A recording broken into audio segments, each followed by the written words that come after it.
अस्सलामुअलैकुम सादियाज़ व्यू के साथ। आई होप आप सब बिल्कुल खैर खैरियत से होंगे। अल्हम्दुलिल्लाह मैं भी बिल्कुल ठीक हूँ। आज की जो वीडियो रिकॉर्ड करने जा रही हूँ बहुत इम्पोर्टेंट टॉपिक है। बच्चों के बारे में कुछ बातें हैं जिनको समझना हमारे लिए बड़ा ज़रूरी है। हम इस टॉपिक पे हम इस डिफरेंट एज के जो बच्चे हैं उनके ऊपर बहुत सारी बातें सुनते भी रहते हैं, लेकिन मैं एज अ मदर अपनी ऑब्जर्वेशन जो है वो आपसे शेयर करना चाहती हूँ कि मैंने क्या ऑब्ज़र्व किया है और मैं मामलात को किस तरह से हैंडल करने के ऊपर यकीन कर रही हूँ कि इन मामलात को किस तरह से हैंडल करना चाहिए। स्पेसिफिक एज बच्चों की जब होती है 12 से 15 साल, उन बच्चों के बारे में बात करने जा रही हूँ क्योंकि ये जो एज होती है यानी 12 टू 15 ईयर्स ओल्ड जो बच्चे होते हैं इनके अंदर एक चेंजिंग आना शुरू हो जाती है। उसकी बड़ी वजह जो है वो उनके अंदर हार्मोनल चेंजिंग्स हैं। जो उनके हार्मोन्स चेंज होना शुरू होते हैं उसकी वजह से उनके बिहेवियर्स जो हैं वो भी चेंज होना शुरू हो जाते हैं। तो आपसे सबसे पहले मैं ये रिक्वेस्ट करती हूँ कि वीडियो को ज़रूर पूरा देखिएगा, सुनिएगा और उसको आगे फॉरवर्ड ज़रूर कर दीजिएगा, ताकि कुछ पेरेंट्स जो इस ट्रबल में यानी कि इस सिचुएशन में आके फंस जाते हैं, उनको समझ में नहीं आता क्या करें, तो हो सकता है उनको कुछ बातें सीखने को मिल जाएं और हो सकता है वो कुछ बातों को समझ जाएं। तो क्योंकि मैंने बहुत सारे फैमिली फ्रेंड्स को फैमिली के अंदर और बहुत सारे मीडिया पे आप देखें तो बहुत सारी माएँ और बाप इस एज में जब बच्चे पहुंचते तो उनको समझ नहीं पा रहे होते। तो जो मैंने ऑब्जर्व किया है वो उस हिसाब से मैं बात करने जा रही हूँ। तो आपने भी इसके ऊपर बहुत सारी बातें जो है वो मेरे ख्याल में सुनी होंगी। तो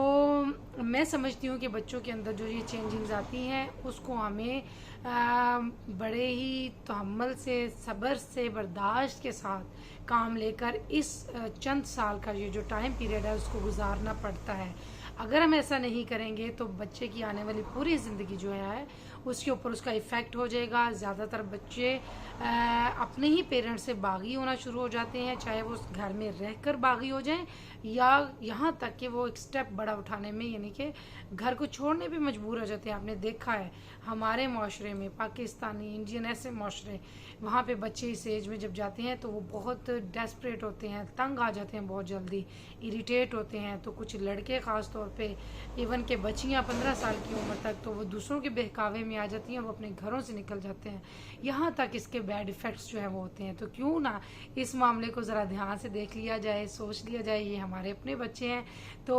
इनके लिए हम सारी स्ट्रगल करते हैं, तो क्यों ना इस टाइम पीरियड को हमें हैंडल करने का तरीका भी पता होना चाहिए। अच्छा, होता क्या है कि बच्चे बहुत ज़्यादा शाई हो जाते हैं, यानी वो शर्मिंदा होते हैं, हर दूसरी बात के ऊपर ख़ुद भी हिचकिचाते हैं। जितना चाहे कॉन्फिडेंट बच्चे हो जाएं, लेकिन उनके अंदर ये फिज़िकल चेंजिंग्स आ रही होती हैं, उनके अंदर ये हार्मोनल चेंजिंग्स आ रही होती हैं कि वो इनको मजबूर कर देते हैं उनके बिहेवियर में कहीं ना कहीं ये चीज़ें लाने में। जो बच्चों को सही तरह से पहले से गाइड किया जा रहा होता है, उनको ये कॉन्फिडेंस दिया जा रहा होता है, उनकी तरबियत सही तरीके से लेके जाई जा रही होती है, उनको हैंडल करना काफ़ी आसान हो जाता है। और मेरे ख्याल में कुछ बच्चे जो हैं वो माशाल्लाह बड़े कॉन्फिडेंट भी नज़र आते हैं, लेकिन फिर भी कहीं ना कहीं घर वाले जो हैं वो ज़्यादा बेहतर समझते हैं कि उनको वो प्रॉब्लम्स फेस करनी पड़ जाती हैं। शाई करते हैं बच्चे, एम्बेरसमेंट का सबसे बड़ा इशू होता है बच्चों में, यानी कि वो हर दूसरी बात के ऊपर एम्बेरसमेंट फील करते हैं। उनके पेरेंट्स उनके साथ बाहर जा रहे हैं तो उनको पेरेंट्स के ऊपर भी इशू होते हैं, आपने ये क्यों किया, आपने ऐसा क्यों बोला, आपने यहाँ तक कि बाज़ार में चीज़ का अगर आप कोई ख़रीद रहे हैं उन बच्चों के साथ तो वो इरिटेट हो रहे होते हैं कि आप दुकानदार से जो है ना वो बहस भी मत करें। तो वो दुनिया से एक अजीब सा खौफ होता है जो वो खा रहे होते हैं, अनजाना सा खौफ, जिसकी वजह से वो एम्बेरसमेंट फील करते हैं कि शायद पता नहीं वो हमारे बारे में दूसरे लोग क्या सोच रहे होंगे। उनका बहन भाई, उनके इवन के कोई छोटा बच्चा अगर घर में होगा वो बाहर जाके रोना धोना शुरू कर देगा तो वो बच्चे एम्बेरसमेंट फील करना शुरू कर देते हैं, बड़ा शर्मिंदगी महसूस करते हैं। इसके अलावा उनके अंदर जो चेंजिंग्स आती हैं वो उनके स्कूल की तरफ से, यानी कि सोशल जो बिहेवियर होता है, जो बाहर से बच्चों का बिहेवियर उनके साथ होता है वो बहुत ज़्यादा इफ़ेक्ट करता है। इस एज में बच्चे जो हैं फिर उसका कोई ना कोई इफ़ेक्ट उनके ऊपर होता है और वो रिएक्ट करना शुरू करते हैं, यानी उन बिहेवियर्स को। अगर वो बाहर खुदा न खास्ता बुली हो रहे हैं, यानी कि बच्चे उनको उनके रंग, नस्ल, पहनना, यानी कि किसी के कम कपड़े अच्छे हैं, किसी के ज़्यादा अच्छे हैं, किसी भी तरह से अगर, या पढ़ाई में कोई ज़्यादा अच्छा है, कोई कम है, तो किसी भी वजह से अगर उनको टॉन्ट कर रहे हैं, उनको तंग कर रहे हैं, या कोई ऐसी बातें उनको लगा के, जिसको कहते हैं ना हम बातें कर रहे हैं, या कोई टीचर ऐसा उनके साथ कोई बिहेवियर कर देता है जो टीचर्स भी कर जाते हैं, तो उसके ऊपर बच्चे के ऊपर बड़ा गहरा असर फिर पड़ता है और उसका बिहेवियर चेंज हो जाता है। कुछ बच्चे ऐसे हैं जो उसका इजहार करते हैं,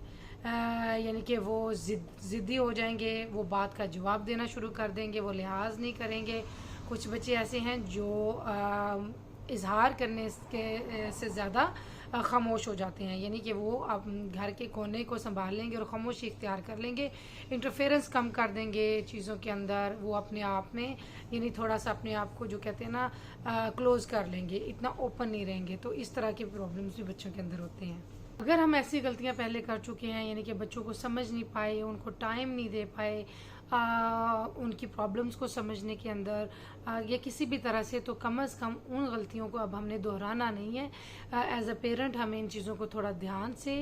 सोच समझ के और सीरियसली लेना है, और एक ऐसा माहौल क्रिएट करना है कि बच्चों को इस एज में बड़े आराम से स्मूथली वो ज़्यादा क्रिएटिव होकर गुजरें, क्योंकि ये बच्चों के अंदर जो चेंजिंग्स आ रही होती हैं उनकी वजह से अगर उनको प्रॉपर गाइड किया जाए, या फिर उनके साथ थोड़ा सब्र के मामला जो है वो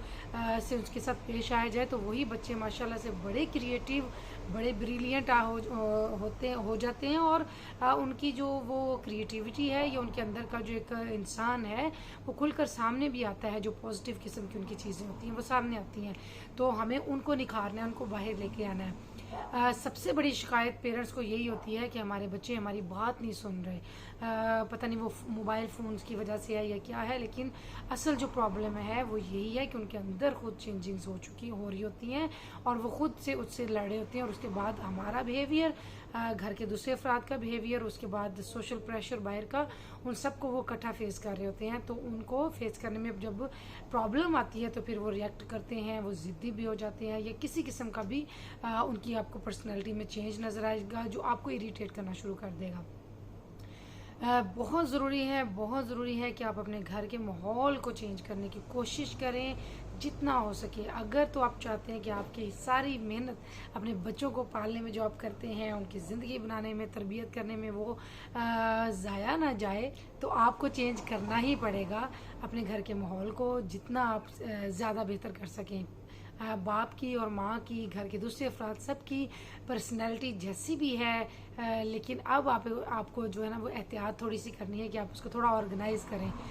घर में जब हम ऑर्गेनाइज़ करेंगे चीज़ों को, इस उम्र के बच्चे जो हैं उनके लिए बहुत ज़रूरी है कि वो बड़ा डिसिप्लिन और ऑर्गेनाइज किस्म के पेरेंट्स और घर का माहौल देखना चाहते हैं। जैसे मैं पहले कह चुकी हूँ, आपने सुना है कि वो हर चीज़ से इरिटेट होते हैं, शाई होते हैं, एम्बैरेस होते हैं, तो वो जब ऑर्गेनाइज चीज़ें देखते हैं तो वो बड़े रिलैक्स होना शुरू हो जाते हैं, और फिर वो अपनी ज़िंदगी को भी उसी तरह से देखना शुरू कर देते हैं। हमें भी ऑर्गेनाइज होकर चलना है,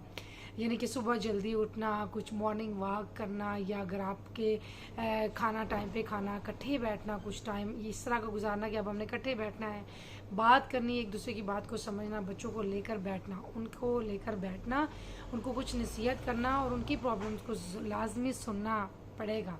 और जिस तरह से वो दुनिया को जिस नज़र से देख रहे हैं वहाँ पर बड़े एहतियात से उनको गाइड करना पड़ेगा, और हौसला देना पड़ेगा कि वो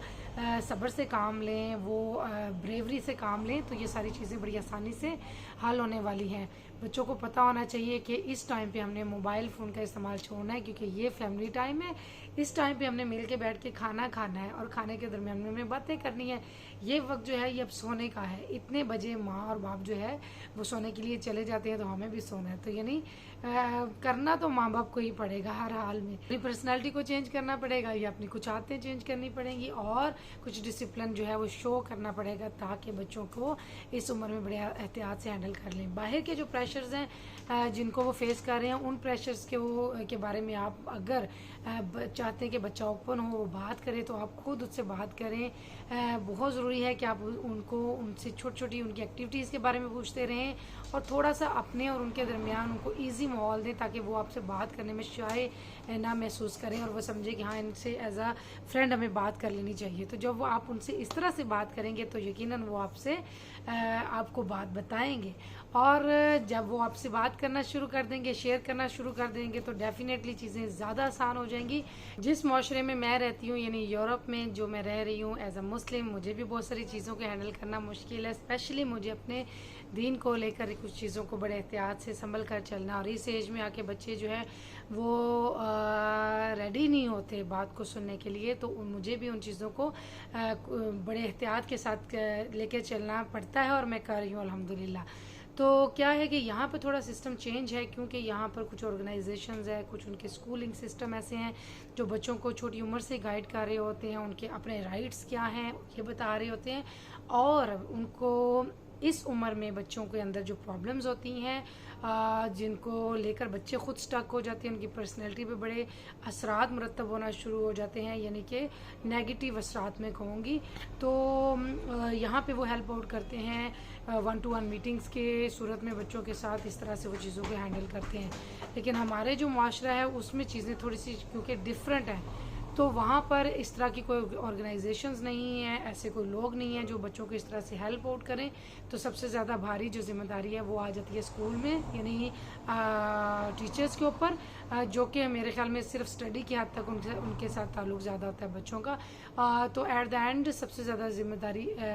जो मेन है वो पेरेंट्स के ऊपर आ जाती है। तो फिर पेरेंट्स को ही ये काम करना पड़ेगा, इन चीज़ों को लेकर एहतियात के साथ चलना शुरू करें, तो आई होप कि बहुत सारी चीज़ें आपके लिए भी आसान हो जाएंगी।